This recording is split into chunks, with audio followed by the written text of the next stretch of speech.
Welcome everyone joining today. Thank you for joining Brightbox Consulting's first webinar of 2022, which is actually a follow-on from our last webinar of 2021, which is a discussion on design maturity.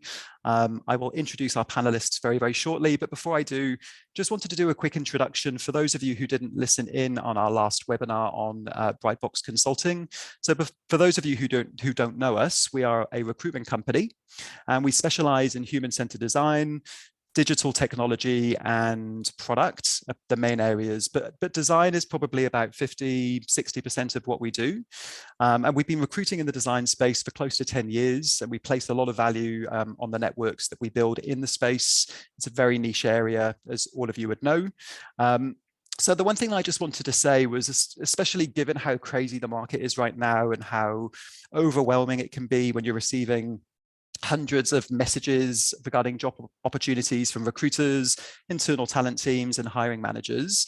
If you ever want an informal chat to discuss the market or would like some market insights specific to the design space, please feel free to connect via LinkedIn. We're more than happy to have a chat with you, whether you're looking for work or not. And equally, if you're a hiring manager that's struggling to find designers, or even if you just want some market intel, more than happy to chat as well. So that's the introduction over from me, and now on to our conversation on design maturity. And for anyone listening in, please ask any questions that you have for the panelists during the conversation. I'm going to try to get to as many questions as possible, if not all of them, before we wrap up. So for those of you who listened into our last webinar, you would have heard us talk about Leah Bewley and Envision's reports on organizational experience design maturity. And I'm not going to go into detail on that or talk about the 5 stages of maturity, but what I will highlight is that we tackled that topic more from a design perspective and answered questions on how a designer can assess an organization's maturity level and create influence for design adoption. And following the success of that last webinar, and also based on a couple of feedback comments that we had from some of you who listened in, we wanted to take the conversation one step further. And this time we're going to be talking about how can you help your organization increase in design maturity and create a design-centric culture. So without further ado, I'd like to welcome our panel of design leaders. The first I'm going to welcome is Marla Mittelman, who is no stranger to a Brightbox webinar. She actually was a panelist in our last design maturity website. So welcome, Marla. Thanks for joining us again. We have Patrick Kennedy, who is the design director of DesignIt. Welcome, Patrick. Erin Turner, associate director of service design for Optus. And then we have Steve Mulligan, the Director of Experience Design for KPMG Australia. Hello, Steve. And last but very not least, Depi Kairitsi, who is the Head of User Experience for Macquarie Group. So welcome, everybody. I think I'll just jump in and ask the first question. And I thought this question would be quite a nice one to open up with because it does continue from the last webinar and it is quite an open question. So what does a design-centric culture look like, and what does it mean to all participants that are joining us today?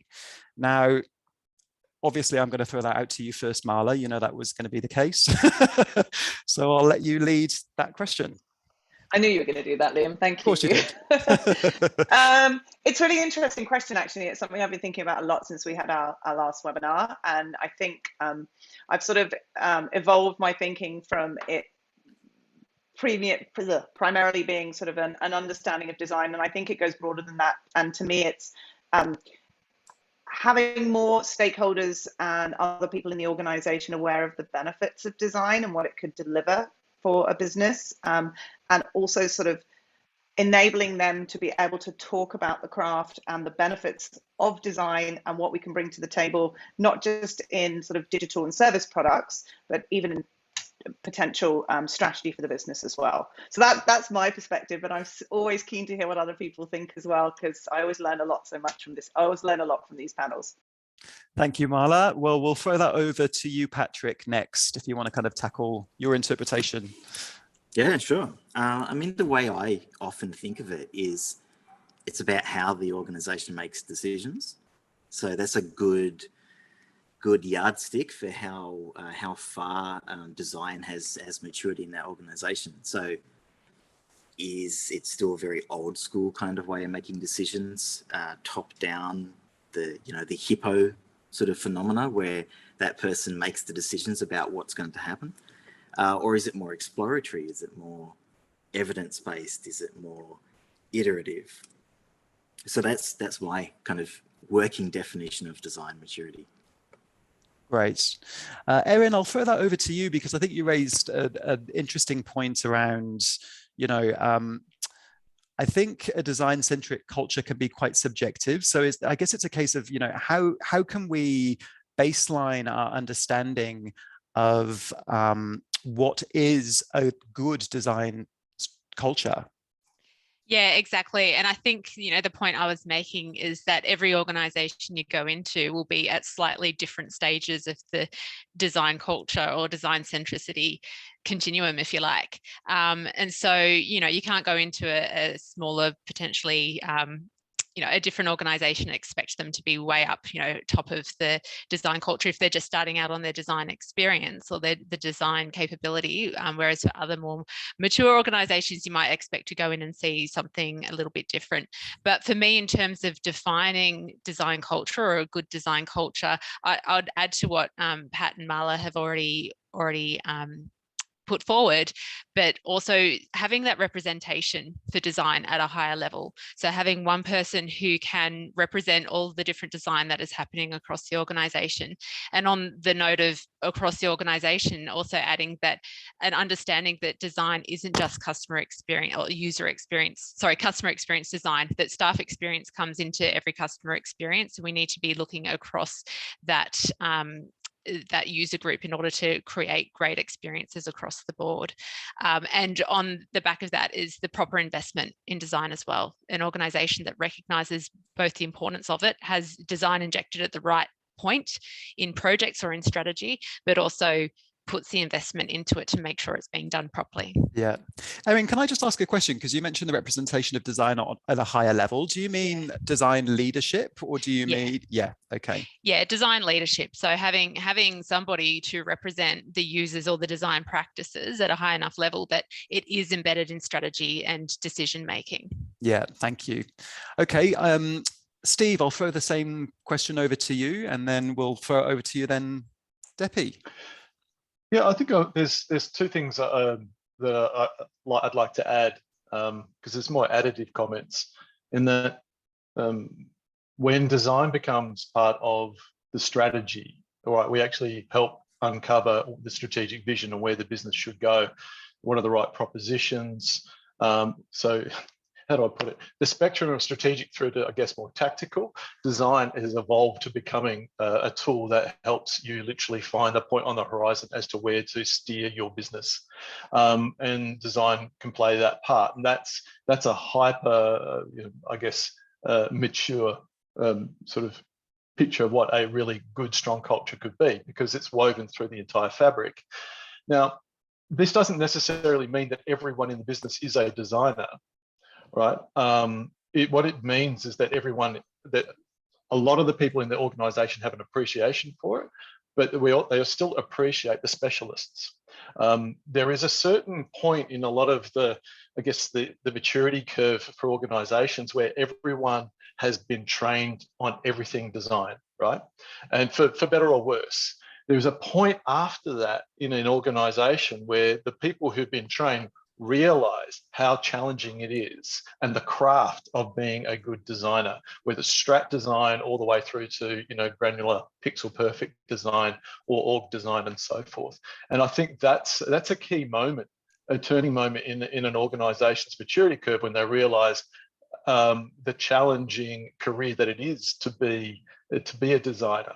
And so there's this sort of respect. I wouldn't say reverence, right? I think we're past that. That was 2010, but I think we're getting to that point where people go, yes, this craft is a challenging one. If we can try to train everyone on design, but there is still going to be those people who you still need those advocates, those specialists that make it happen, make it work. Yeah.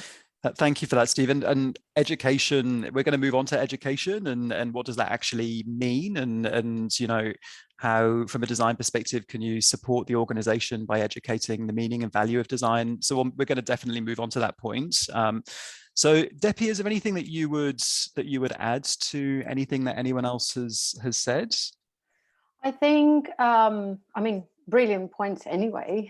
This is the Nirvana state. We want design live in the stratosphere, I guess, and have that level of influence. Mm-hmm. But for me, a design centric culture, it is the way that we choose to behave. I was listening to a podcast the other day and they were trying to define from an HR standpoint of view, what is a culture of a company? And the culture was defined as a way that we choose as individuals to behave collectively within the organization. So if I were to marry the design-centric aspect and the culture, then I will go into the space where the organization itself has embraced all these design practices and processes that we've uncovered that work for us throughout the entire spectrum, starting from strategy, going to product development, services development, whatever that is that we have to offer as a company to the world, and all the way down to the support function. And a few of those elements within our design practices, for example, it should be ideation without labels, right? Like if we allow people to actually raise their voice and say their ideas about what needs to be done in order to find the solution. If we embrace experimentation within the organization, the allowance to fail, because this is something that we have within our practices, which actually brings us closer to innovation. We create this safe space where ideas can flow freely, and then we are able to get ourselves and the projects that we are working on into a better place, into a better space, I guess. So for me, that is, if we are able to bring that in all spectrum, the entire spectrum of our function as an organization, I think this will take us to a better place. Yeah. So it's kind of like when you step back from design culture, it talks about organizational culture. Even before that, you know, having that culture of openness where ideas can be discussed and there are forums where people can talk and openly and not feel like, you know, they're not going to be heard. Yeah. And sorry, Erin. To just build on, like, they're great points, and I think if you boil it down, it kind of comes down to a feedback culture. And you know, an organization can be really great at providing feedback to the people below them, but this is a culture that needs to provide feedback all different ways, from customers and users to the project teams, for the project teams upwards, to say this is not a great idea, we need to stop now, and to have the psychological safety to know that you can provide that feedback without fear of reprimand. So yeah, that's quite a cool feature, I think.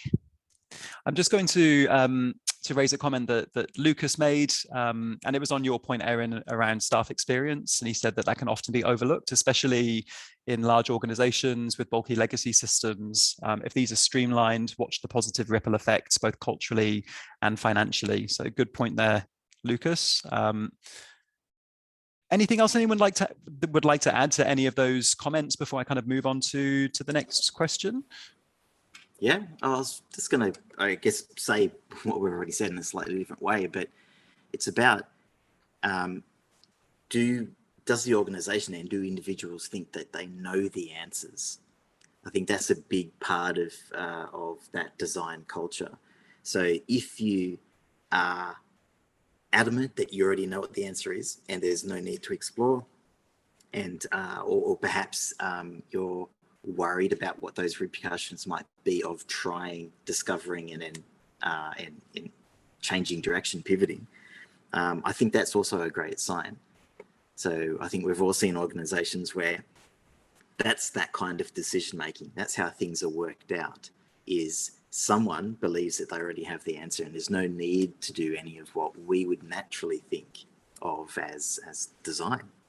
I'll add to that, Patrick. I think that is an excellent point. I mean, we need to move in a space where we don't have that anxiety and stress for these executives to provide the future of the entire company. And maybe there are good ideas elsewhere that it can actually drive that change, or maybe provide a direction. Why not?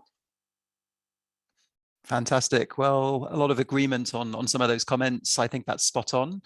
There is a big comment here, which I owe it to Adriano to read it. There are often cases where the Dunning-Kruger effect is quite strong across various stakeholders. More often than not, in those cases, the designers are regulated to the final end of the product lifecycle to merely add UX to it, or just to make it look pretty. Sometimes the more the stakeholder think that they know, the less they are willing to ask questions, but rather start making judgment calls and put the designers in the spotlight. Educating the whole organization is a huge task, and it becomes increasingly difficult when it's not a direction dictated from the top. I would say I think everybody on this panel, and probably in the audience too, has been subject or observed that at some point in time. Absolutely. Well, look, I'm going to move on to the next question, which is really around, how does an organization begin to create a design culture? So, in fact, I think that we've probably answered a lot of that, but is there anything that anyone would kind of tackle if the desire is there to create that type of design culture, but they just don't really know maybe where to start? Anything that anyone would probably add to that? Yeah, I'll have a go. Go for it, Patrick.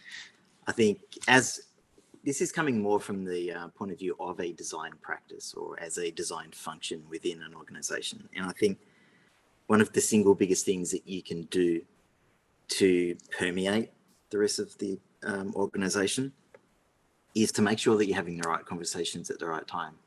And that's going to require you to make some tough calls and triage. So who's going to get what level of service? You can't make everyone happy. You can't service every part of the organization. So I think that's key, making sure that you're adding value in the right place.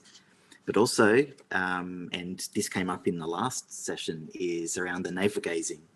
So are you spending time on things that no one else sees as valuable in the organization? And that's the classic trap for a design team. You're spending time on maybe something that's quite tactical or quite perfectionistic, and you're not, and no one else is seeing that, or no one's seeing it as valuable. So you've got to work out where can you add that value at the right point with the right people. Zeppi, I can see lots of smiles and nodding going on from you. Is there anything that you'd kind of add or emphasize on Patrick's comments there? I couldn't agree more. What you're working on, apparently, it actually influences the way that you're going to convey the message. The only thing that I wanted to add on that, I think you start small. If the question is, how do we start? We always start small, and the change starts from within and from us. It's an attitude. It's our attitude against our environment, I guess, and our willingness to move the needle a little bit towards what we think is a better place in general. So find your tribe, team up with other people that they're like-minded, find your allies, and start demonstrating where that value might come, including on what you're working on, I guess. Hands up, Erin. Yeah. Go for it. Yeah, I couldn't agree more. Just start small, but start doing and start getting your proof points together. But one of the things I wanted to pick up on, Liam, is you said for the organizations that want it but don't know where to start. I think if they want it, that's a huge advantage. What about for the organizations who don't want it or don't quite believe in it? And I think it would come down to the same kind of thing. Start small, but start getting your proof points together. And it can be just a matter of, doing some testing before designs go out and getting your stakeholders along to observe the testing, because they can't argue with customers if they're looking at what's about to go out, and just, spreading the word that way and getting, as I said, getting your proof points together. Any other comments on that? Anything from you, Steve or Marla, before I move on? Yeah, I think it's another reflection to this is try to align yourself with business value. I think you've got to get that overlap, and I think often people forget the V in the holy trinity of desirable, viable, feasible, and that we've got to align yourself to generating business value. And sometimes it's not about just doing design for design's sake. It's triangulating on a customer or user need, which is frequent, critical, and high business value. And anything on the top right-hand side of that little chart is worth chasing after for the business, but on top of that has great impact to the market, to the user. And hence often that's why design is woven into UX and CX in the initial phases of an organization's sort of maturity curve. Yeah, so I think it's one, definitely make sure that you align yourself to business value, but that you are improving the lives of the users. And if the organization's not ready for it, then they're not ready for it. But one of the key things that you need in the early stages of design maturity is the advocate, is the person who loves to sell and pitch design as well as do it. And I've played that role myself many a time, is pitch the value of design, or educate. I'd rather say it's educate on the value of design. Then that opens the doors or the synapses into, all right, where can we do this? And then you bring out little XYZ chart and go, this stuff here, we need to go after this. It's going to improve lives and your bottom line or top line. Yep. Great, thank you, Steve. So just a kind of a bit of a continuation on from the last question, and this was actually asked from someone that listened in to the first webinar, and it was around what you should look for when hiring the first few design roles, if you're kind of trying to build some form of practice. And so, you know, that maybe I'll throw that question over to you, Marla, first, if you want to tackle that one. Yeah, that's a really interesting one. And if I think about that, I think more about personality and stylistic attributes and cultural attributes rather than design skills and craft. Obviously, there needs to be an understanding of craft, and there needs to be an appreciation of that, you know, hopefully from a design background. But the one thing I would say is you're potentially hiring somebody who's going to be the advocate and the education and the evangelist for design in your organizations. They need to be relatable, and they need to be approachable, and they need to be pragmatic. So I'd probably more on what are the sort of cultural attributes that they would need to, you know, help the organization rather than preach to the organization, because the wrong person in the wrong role executing the wrong thing and delivering no value can really screw up design and its evolution towards maturity. So that's what I would look for. So probably no heroes, no rock stars, no legends, somebody who can collaborate, listen, appreciate, and, you know, build a really great culture from within. Erin, it kind of adds to your point of representation of design at a kind of higher level. So do you feel like that needs to be someone that's pretty senior, that's going to be able to kind of navigate it and have those conversations, and have maybe kind of experienced, you know, trying to kind of influence at all levels previously? Because I've seen a lot of businesses that they've hired designers and then they've gone straight in and hired product designers, and the work that they do is really just, you know, moving pixels around and things like that. So, but if you really have that desire to want to build something good, you know, what does it need to look like? Yeah, like I agree with what Marla said completely, and it's kind of a chicken and the egg, or the egg situation. You know, do you get the designers in to start doing, or do you get the leader in to start setting it up well so that they're doing the right thing at the right time and telling the right story? And I think, you know, it probably goes hand in hand. Like, you do need designers in there to start proving the value of design, but at the same time you need to be ensuring that they're looked after, they're represented, they're being injected at the right time, and they have what they need. I think, you know, one of the things that I would add to the list of qualities that Marla provided was the ability to adjust, because you're not going to be able to speak everyone's language at the right time. You need to understand what are the different languages various stakeholders are speaking, and how can you adjust your message or your storytelling to be able to speak to their hearts and minds, so that you can get design further along the lines of maturity, but also happening at the right time. Thanks, Erin. But Steve and Patrick, you both got your hands up, but Patrick, you beat Steve to it, so I'll let you jump in first on that. Yeah, I mean, they're all great points. Another angle to consider is in terms of that advocacy role. There are other avenues. You don't always need to have someone who's the kind of shouty, big personality type to do that advocating. I've had success in building champions, so within business stakeholders. So demonstrating what we can do, building their trust in us, and then they can advocate on behalf of design. Ideally, you'd have a combination of all these things. But so my recipe, for example, wouldn't necessarily wouldn't be to start with someone who can do that selling and do the advocating without being able to deliver. I'd go for someone that's maybe a little bit more broader skilled, so you can hit the ground, deliver, demonstrate our value, and then use those champions, the network of champions, to help sell it. I think there's also that motion that kind of change is incremental. So if you come in trying to wave the flag too high and shouting from the rooftops, you're probably going to end up being disappointed because things aren't going to move as quickly as you would want them to move. Guilty as charged. Guilty as charged. There you go. I've done it many times, I think, as I was moving around. I know it works. I know it works. I want to show it, but having that approach to understand your environment. Sorry for hijacking, Steve. I think it is important. Steve, you had something to add to that?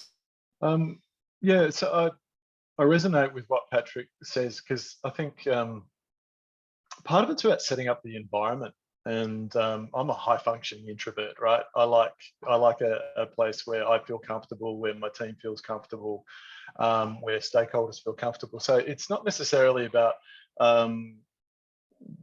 selling. It's more, I call it sort of education on value, but that can be done very quietly. The other thing that I'm very passionate about is I guess you could call nurture, and that is the right people communicating in the right way, the right blend of introverts, extroverts, visual, problem solvers, analytical. So you get this sort of group that has that sort of sets its own culture to some respect. What I love to see is when the introverts feel so comfortable, but they have such conviction in their ideas that they come out of their shell and everyone absorbs that. Now, and that for me is a really interesting moment in seeing a team come together. It still makes me feel really happy about that thought. And I've seen this time and again when they feel so comfortable with and have conviction in their creative prowess that introversion doesn't come into it anymore. They just come out, and the idea is embraced, it's accepted, it's built upon. It's and so that for me is also another thing to balance, is the environment. Can you get the right, can you educate people on value? Yes. Can you create the right structures and run things well? But the other one is, can you create the right environment, the nurturing environment, where ideas just organically come out and people feel comfortable too? Yeah.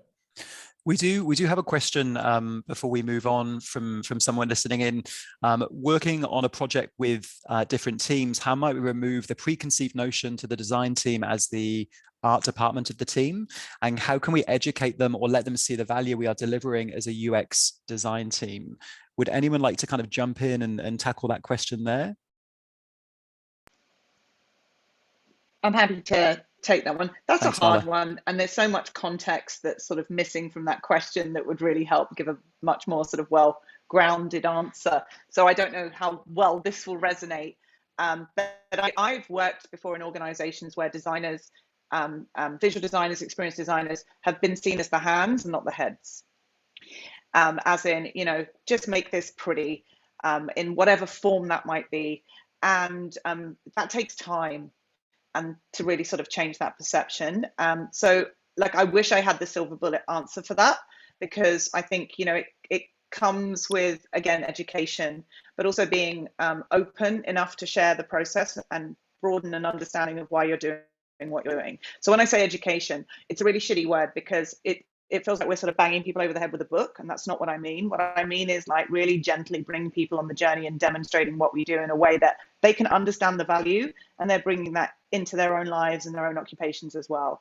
But that's a super hard one, and there's so many different variables that I'm sure I didn't answer that correctly, but I hope that was helpful. Love to hear other perspectives.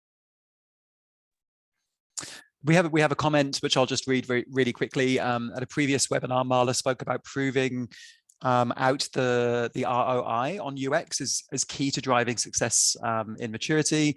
I still think that's key. It's not always easy to do, but if we can show value, not just customer value, then we're speaking the same language as the business, which is a really key comment there. Thank you for that. So just moving the conversation on, unless there's anything else that anyone, oh, sorry, Erin, you raised your hand. That's fine. I just did it quickly. No, go on. Yeah, no, I think it's right. It comes back to that proof point, but it's important to not see UX as the output. And I think a lot of those comments come as, you know, you make things pretty. You're the one right at the end of the design just to tidy things up and make it look good. UX is clearly not the output. UX is the process, and involving your project teams and all the various different representatives of the project teams in your process. So bringing them along to research, bringing them along to analysis and synthesis sessions after the research, explaining how you're taking that and implementing that in your design decisions. Exposure really is the key, so that they can understand, well, you've got a different way of thinking about that. And, you know, in my experience, I've had project team members turn around to me saying, I just really value your different way of thinking. It's such a good contribution to the project that nobody else has thought about. So again, I think it's exposure to the process and kind of a reduction of importance on the output. Marla? I just wanted to say I'm stealing exposure over education, and that's going to be my new term. Thank you. I think that perfectly encapsulates it. Trend setting there, Erin. I'll move. Liam, you've muted yourself. Thank you for that. Okay, so the next question is more around operationalizing design into an organization and kind of about the methods and processes that you can put in place straight away. Now, I know this is a super big question, and there's probably a lot that can be said in terms of approaches. But is there anything that anyone would add that, you know, you should implement straight away from an operational perspective? I mean, if you think about it, it all starts where you currently are in that journey. So, and where are the bright spots within the organization that you can actually go and have those alliances and create and cultivate those relationships, so you can bring others within that journey. What I've came across quite a few times within my career is that I've seen designers being grouped but live in isolation. So they are here in their own little corner, they're doing their own thing over there, they're improving one thing, but you see the grouping of these cohort of visionaries can actually make a big difference. I think this is something where we can start. I remember my previous role at SBS to 3 distinct groups of designers within the organization.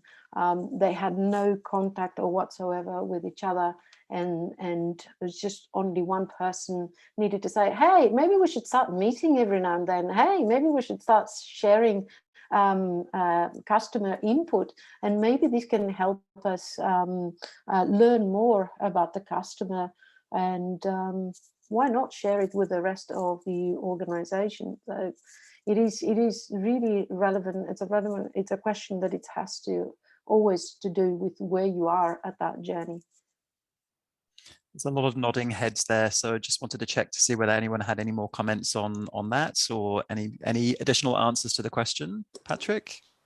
Yeah, I think that's spot on.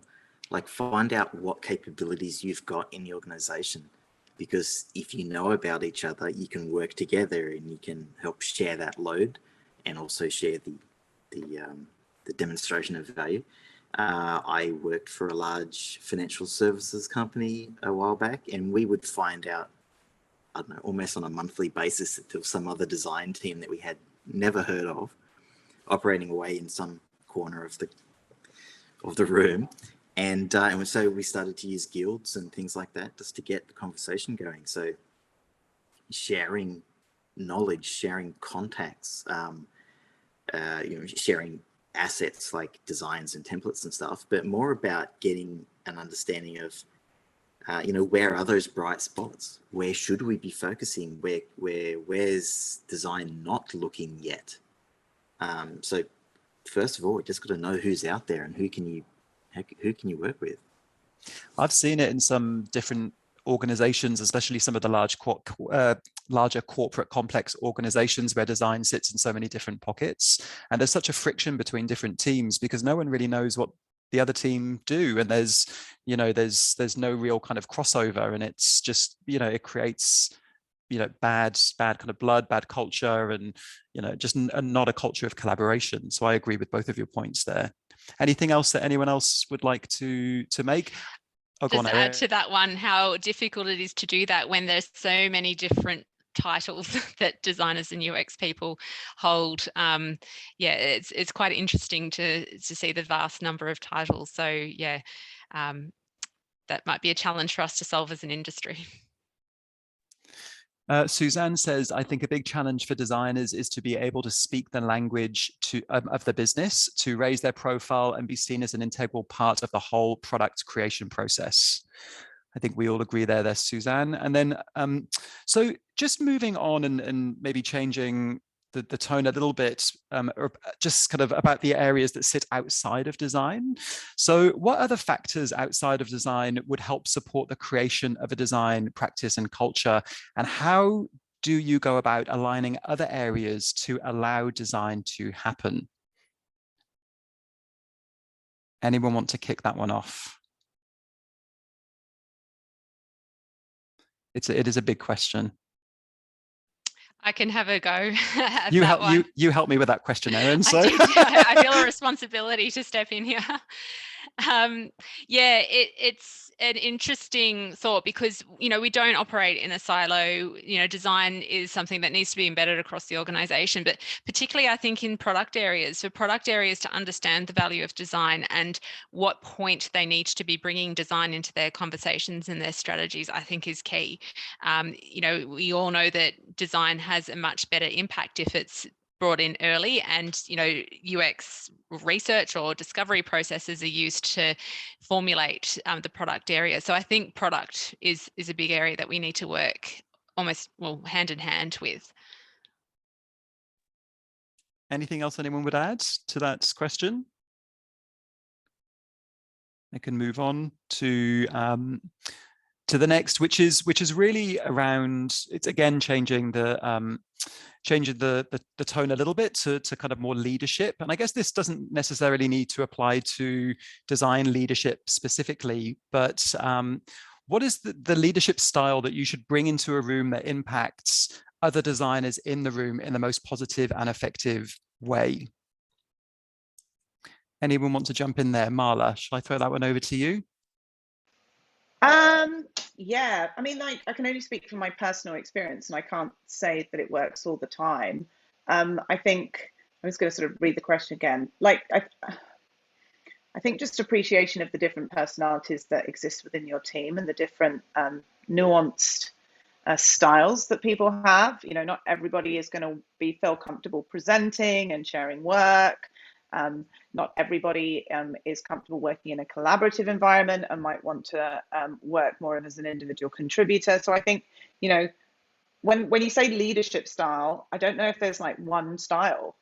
I think you need to be really flexible and adaptable to the needs of the people that you're working with and serving, because you're sort of serving their needs on their L&D and their career journey as well. So probably the style if I was going to say style, I'd say empathetic. You need to understand what drives people, what their goals are, what they need, whether they need support in certain areas. I mean, your job, as I said, I think I said this in the previous panel, and I love this phrase, and I'm sorry, it's not mine, but it's to be a shit umbrella. It is our job as leaders to filter the shit that comes down and to fight the battles for them. In that regard, our job is also as leaders to create a great culture, is to understand what motivates them, understand what they need, and understand, from on a human level, how to get the best outcome out of people, because they're not designers, they're people who just happen to design. So that's probably the way I think about it. But yeah, I don't think there's one answer. It's probably the best, quickest response. Steve? Yeah, I think to add to that, there have been many circumstances as a design leader, you walk into a room and people want you to give them an answer, give them some kind of direction. And while that would be the fastest and sometimes the quickest way to go, I find as a design leader, you've got to actually stop and go, all right, how can I help them to self-conclude the way forward, right? And that is, and this is uber empathy, right? We're eating our own cooking here, and that is really try to put yourself in the employee's shoes, and help them to ask the right questions so they come to the conclusion, they own it, they run with it, and so forth. And that's I think it's a key skill. But as Marla said, different skills, different moments, different situations.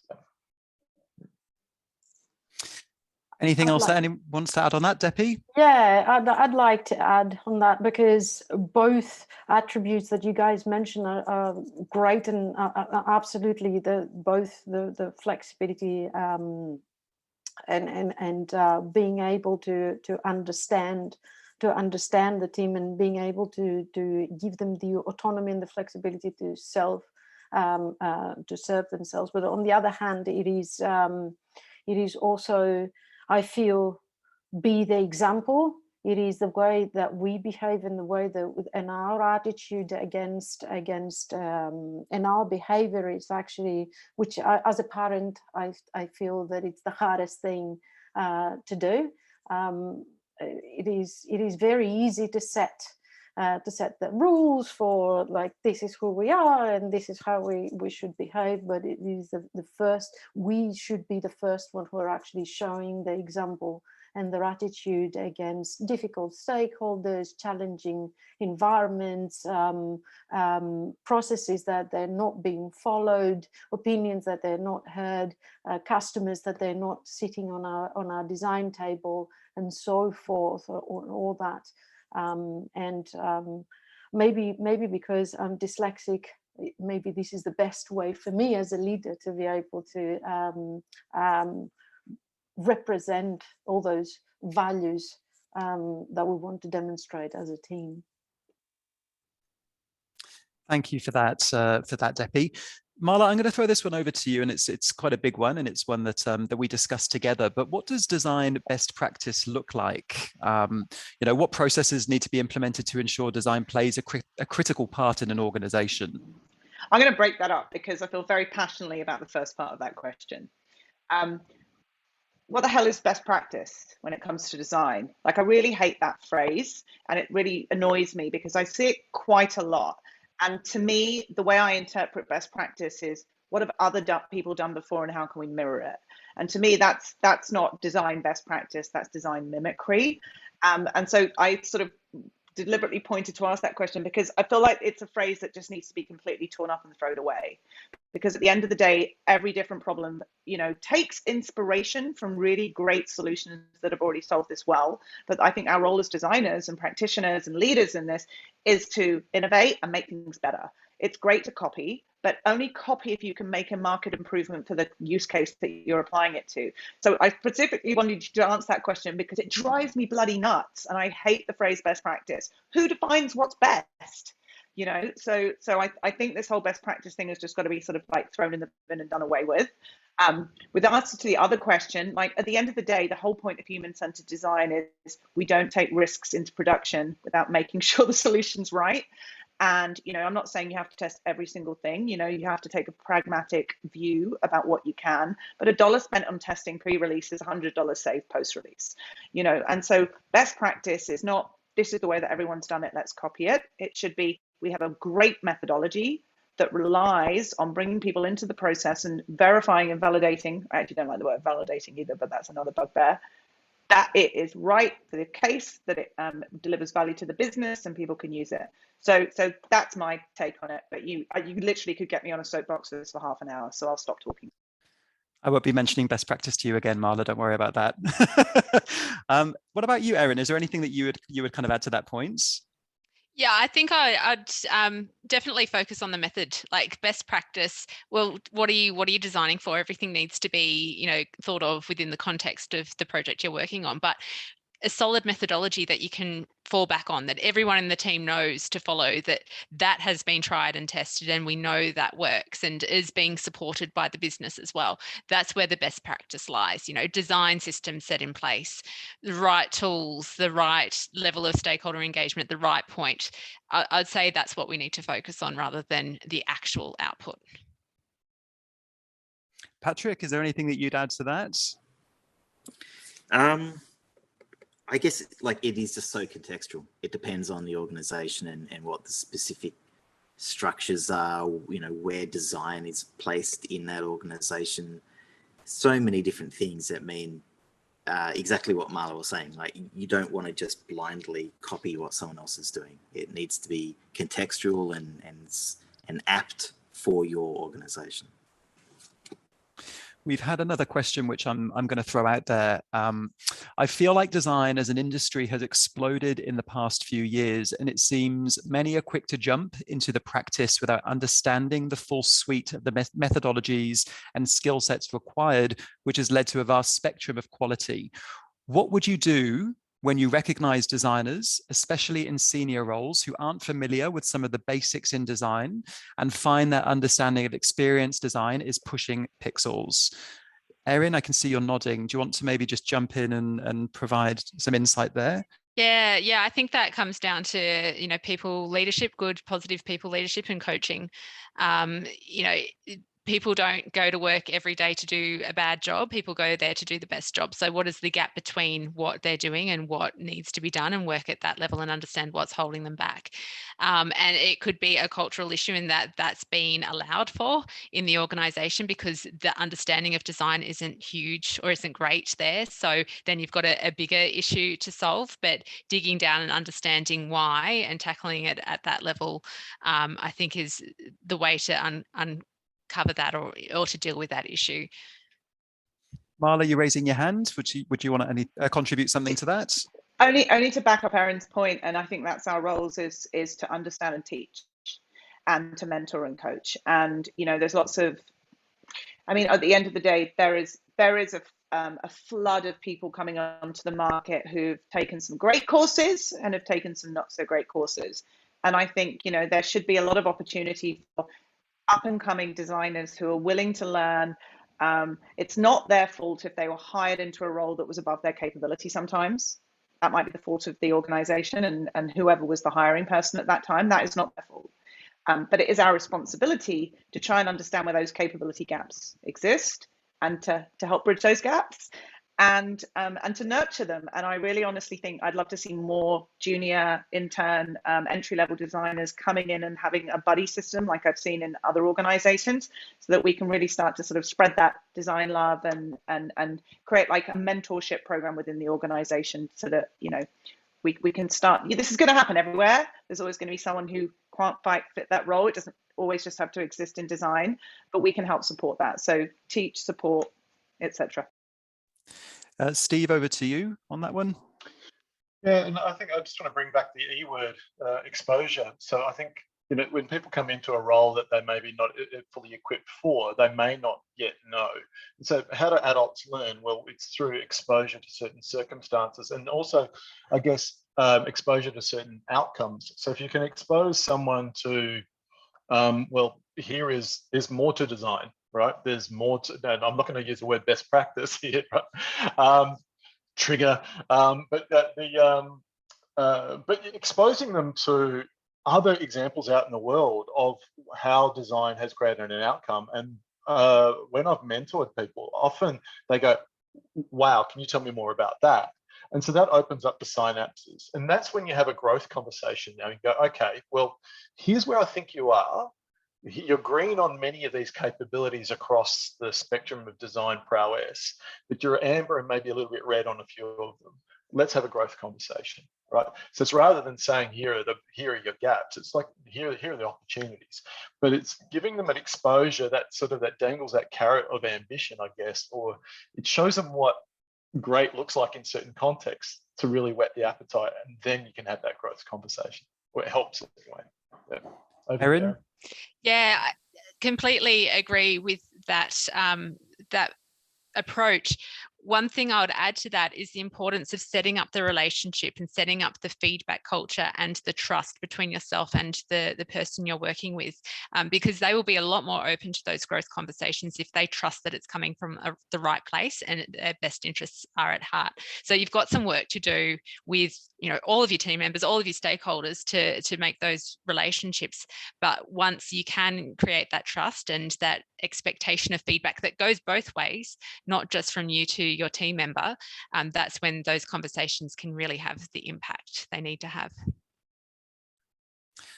Okay, awesome. Even though we're getting close to 1 hour, I can't believe that that time has already cropped up. I'm pretty sure everyone's happy to kind of hang on if there are any more questions that anyone wants to ask. We do have one question here, which actually brings me on to my last question, which is really around the education piece, which we've touched upon throughout the discussion. But where is a good place to start to educate an organization that has only just made its first UX design hire, the value of UX beyond UI and best practice? Depi, do you want to tackle that one? Yeah, absolutely. Look, one bird can bring the spring, we say in Greek. I'm not quite sure if that says much in English, but I think one person can do a lot if he is, of course, what we've mentioned previously around someone who is have great interpersonal skills and have the ability to, you know, take others within the journey.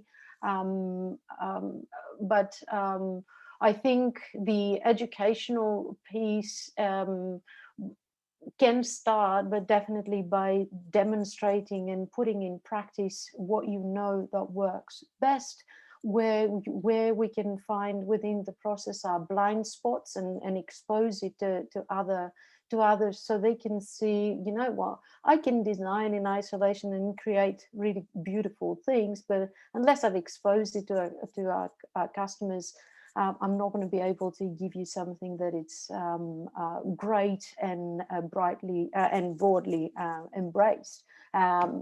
So I think the first point to start it is by actually demonstrating what you can do and what you can bring on the table, and as a outside of this, you are actually demonstrating what design can do. Any other comments on that, and the best way to educate the value of design? You know, this question was really about what does education really mean from a design perspective, but is there any other comments? Patrick, I can see you're nodding. Yeah. I mean, I think one of the pitfalls is trying to educate everyone. I think Steve touched on this before, and we've probably seen it all in organizations where like everyone needs to do design thinking training or whatever it might be. And that's not necessarily the path to where we want to get to. If the organization doesn't work any differently, if they still make decisions in exactly the same way, they still set strategy, still set budgets exactly the same, then you've just got more people who are more aware of a better approach who aren't able to or may not be able to practice it. So I don't know if that's necessarily a good idea. So you need to recognize, well, who do we need to train? So that's one form of education. But then who do we just need to demonstrate value to? You know, educate them on what we can do. So that's a key distinction I think is important to recognize. Marla, is there anything you'd add to that point? No, I think it's pretty well covered. I mean, at the end of the day, just start. You've got to start somewhere. So guys, we are pretty much out of time. So what I'm probably going to do, because I'm just going to throw it out to everybody in terms of the last question, and it's really more around what one kind of golden nugget takeaway or a bit of advice that you would give to anyone listening in that wants to increase its organizational design maturity and implement design as a practice. Is there any kind of just one bit of advice that you would give just to kind of sum up the conversation and just close it out nicely? And I'll ask that to Erin first. Yeah, feedback. I think that's the one nugget. Set up a feedback culture, and the feedback has to flow in all directions. You know, leaders have to get used to hearing feedback from customers, from people they manage, from staff. You know, just set up the feedback culture. Depi, same question to you. Well, I'll go with Erin on this one, and I'll add up on this extroverted process that we have that brings that voice of the customer on the table. It is the best possible way and the best point to start implementing change within your immediate circles of influence. And yeah, that's what it would be for me. Steve? I think a couple of things to reflect on. I think is one, seek a moment in your maturity curve where you are designing the design process. It's not all one size fits all. You know, you haven't just sheep dipped everyone and then everyone's going to follow the same method. And I think that's one, is that be ready to flex the design methodology, right, to suit the client's situation. And I work a lot with clients, or your organization situation, your internal client, so to speak.